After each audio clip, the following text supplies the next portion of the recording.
ఒకసారి రేవంత్ రెడ్డి గారిది మాట్లాడినట్టున్నారు. ఒకసారి దాన్ని బయట వెళ్ళి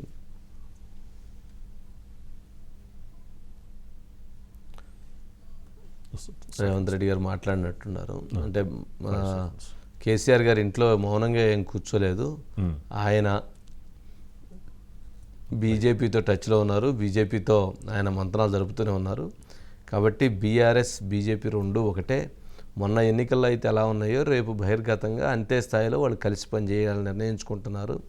కాబట్టి కాంగ్రెస్ పార్టీ సరైనటువంటి ఇది. కాబట్టి మీరు కాంగ్రెస్ పార్టీనే చూడండి. బీజేపీకి ఓటేసినా బీఆర్ఎస్కి ఓటేసినా ఒకటే. బీఆర్ఎస్కి వేస్తే బీజేపీకి వేసినట్టే, బీజేపీకి వేస్తే బీఆర్ఎస్కి వేసినట్టే. కాబట్టి ఈ విషయం మీద ఇచ్చేయండి అని, అంటే పార్లమెంట్ సంబంధించినటువంటి సీట్ల సంబంధించి జరిగినటువంటి చర్చలో మాట్లాడుతున్నారు. ఈ రోజు కూడా తిరిగి కేంద్రంలో కాంగ్రెస్ ఇండియా కూటమి ప్రభుత్వాన్ని ఏర్పాటు చేయాలి అంటే తెలంగాణలో ఉన్న సీట్లన్నీ కాంగ్రెస్ పార్టీ గెలవాలి. కాంగ్రెస్ పార్టీ గెలవాలి అని అంటే ఇక్కడున్న ప్రజాస్వామిక శక్తులు అన్ని కూడా ఏకం కావాల్సిన అవసరం ఉంది. కేసీ గారు మౌనంగా ఇంట్లో పడుకున్నాడని కాదు, చీకట్లో మోడీ గారితో చేస్తున్న చర్చలు, ఈ రోజు బిల్లా రంగాలు మాట్లాడుతున్న మాటల్ని తెలంగాణ సమాజం గమనించి కాంగ్రెస్ కు అండగా నిలబడాలి అని ఈ రోజు కూడా తిరిగి కేంద్రంలో కాంగ్రెస్ ఇండియా కూటమి ప్రభుత్వాన్ని ఏర్పాటు చేయాలి అంటే తెలంగాణలో ఉన్న సీట్లన్నీ కాంగ్రెస్ పార్టీ గెలవాలి. కాంగ్రెస్ పార్టీ గెలవాలి అని అంటే ఇక్కడున్న ప్రజాస్వామిక శక్తులు అన్ని కూడా ఏకం కావాల్సిన అవసరం ఉంది. ఓకే, అది మొత్తానికి బీజేపీ బీఆర్ఎస్ ఒకటే అని తేల్చారు. కాంగ్రెస్ పార్టీ గెలవటం అనేటువంటిది అవసరం అనేది కూడా వారు తెలియజేసిన పరిస్థితి. ఇప్పుడు రేవంత్ రెడ్డి గారి ముందు చాలా బిగ్ టాస్క్ అది. రేపు కనుక వారు 10 స్థానాలు అంటే +or -1 or 2 కావచ్చు, కానీ అరౌండ్ 10 స్థానాలు తీసుకురాగలిగితే ఆయన కాంగ్రెస్ పార్టీలో సేఫ్ గేమ్ ఆడుకుంటూ ముందుకు వెళ్ళొచ్చు. అలా కాని పక్షంలో కొంత కాంగ్రెస్ పార్టీలో కొంత రిస్క్ తప్పదు. ఎవరైతే కాంగ్రెస్ పార్టీలో ఇప్పటికే ఉన్నటువంటి కొంతమంది సీనియర్లు వాళ్ళందరూ కూడా కొంత ఒక వాయిస్ రైజ్ చేయడానికి అవకాశం ఎక్కువగా ఏర్పడుతుంది.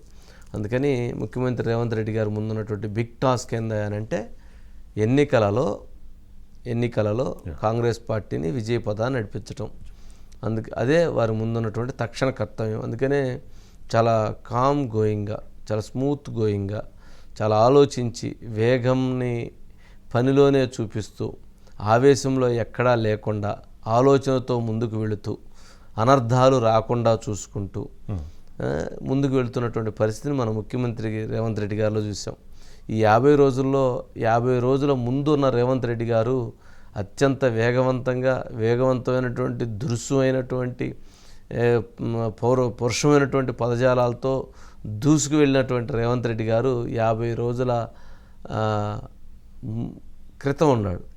అంటే ఈ 50 రోజులు అంటే ఎన్నికల ముందు 50 రోజులు, ఎన్నికల తర్వాత ఈ 50 రోజుల్లో ఆయనలో ఒక చాలా ఆలోచనాత్మకమైనటువంటి ముఖ్యమంత్రిగా, చాలా అవగాహనతో కూడినటువంటి పనిచేస్తూ ఒక స్థితప్రజ్ఞతతో ముందుకు వెళుతున్నటువంటి ముఖ్యమంత్రిని ఇప్పుడు మనం చూస్తూ ఉన్నాం. అంటే దానికి కారణం చాలా ఉన్నాయి ఈక్వేషన్స్.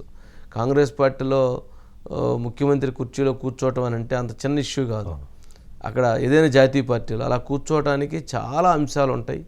ఈ అంశాలన్నింటినీ చాలా బ్యాలెన్స్ చేసుకుని ముందుకు వెళ్ళాల్సినటువంటి అవసరం ఆయన మీద ఉంది. కాబట్టి ఆయన ముందు ఇప్పుడు పార్లమెంట్ ఎన్నికలు అనేటువంటిది అత్యంత కీలకమైనటువంటి అంశం కాబట్టి ముందుకు వెళ్తున్నారు అనుకోవాలి. దీనికి సంబంధించి అందుబాటులో లేదు సార్. సరే, ఏదన్నా కానీ ఇది ఓవరాల్గా చూసినప్పుడు అందుకనే ఇప్పుడు మీకు బీఆర్ఎస్ సంబంధించిన ఎమ్మెల్యేలు అందరూ కూడా రేపు పార్లమెంట్ ఎన్నికల సమయానికి ఏదో మరి పార్టీ మారి అవకాశాలు ఉన్నాయంటున్నారని, ఆ విధంగా మొత్తానికి బీఆర్ఎస్ని ఇబ్బందులు పెట్టి పార్లమెంట్ ఎన్నికలు కొద్దిగా బలంగా ముందుకెళ్ళడానికి కానీ చైర్పర్సన్స్ మీద కూడా అవిశ్వాస తీర్మానాలు కూడా జరుగుతున్నాయండి. మొత్తానికి అందరూ కూడా కాంగ్రెస్కే కొద్దిగా జనరల్గా అధికారంలోకి వచ్చినప్పుడు కొంచెం పాజిటివ్ వైబ్రేషన్ ఉంటుంది. కానీ బీఆర్ఎస్ కేటీఆర్ గారి స్పీడు అది బీఆర్ఎస్ పార్టీకి ప్లస్ అవుతుందా, కేటీఆర్ గారి స్పీడు బీఆర్ఎస్ పార్టీకి మైనస్ అవుతుంది అనేది రేపు పార్లమెంట్ ఎన్నికల్లో చూడాలి. ఆయన కొంత స్పీడ్ అంటే వేగవంతమైనటువంటి మాటలు, అదేవిధంగా ప్రభుత్వం పైన అప్పుడే విమర్శల దాడి కొనసాగిస్తూ ఉన్నారు. కానీ ప్రభుత్వం కూడా అదే స్థాయిలో విమర్శలు తిప్పికొడుతూ అసలు గతంలో చేసినటువంటి అవినీతి అనేటువంటి దానిపైన ఒక ఇన్వెస్టిగేషన్ చేస్తున్నటువంటి ప్రక్రియను మనం చూస్తూ ఉన్నాం. అందులోనే భాగంగా బాలకృష్ణ కేసు కావచ్చు, అట్లాగే కాళేశ్వరం ప్రాజెక్టుకి సంబంధించినటువంటి కేసెస్ కావచ్చు, ధరణి కేసెస్ కావచ్చు, ఇట్లాంటి మొత్తం ఫైల్స్ రెడీ అవుతున్నాయి. ఇవన్నీ ఊరగా మొదలైనవి. ఇవన్నీ బయటకు వచ్చేటప్పటికి మనం అసలు ఊహించినటువంటి అన్నీ టేబుల్ మీద ఉండేటువంటి పరిస్థితి ఉంటుంది.